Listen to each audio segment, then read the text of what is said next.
Kryetari në detyrë i Bashkisë së Vlorës Elisa Lili mblodhi në bashki të gjitha strukturat për diskutimin e masave për motin e përkeqësuar që do të përfshi Vlorën dhe njësitë administrative në orët në vijim. Në takim i pranishëm edhe drejtori i ndërmarrjes ujësillës kanalizime rajoni Vlorë, Ermal Murati, që ishte ulur për krah kryebashkiakut Halili. Gjithashtu kanë qenë të pranishëm edhe drejtues të drejtorive dhe ndërmarrjeve të Bashkisë së Vlorës, kryetarët e rajoneve të qytetit dhe kryetarët e njësive administrative.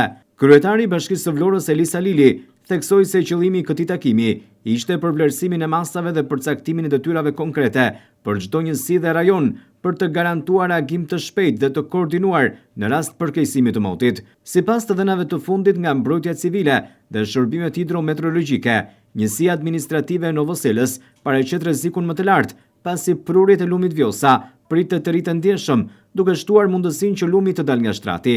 Kryetari i Bashkisë së Vlorës Elisa Lili tha se të gjitha strukturat janë në gatishmëri të plotë, ndërsa janë bërë edhe ndërhyrjet paraprake për situatën. Gjithashtu çdo institucion dhe ndërmarrje ka marrë planin e masave që do të zbatojë sipas rastit, ndërsa theksi është vendosur edhe te ndihma që do t'u jepet qytetarëve në rast rreziku dhe përkeqësimit të situatës.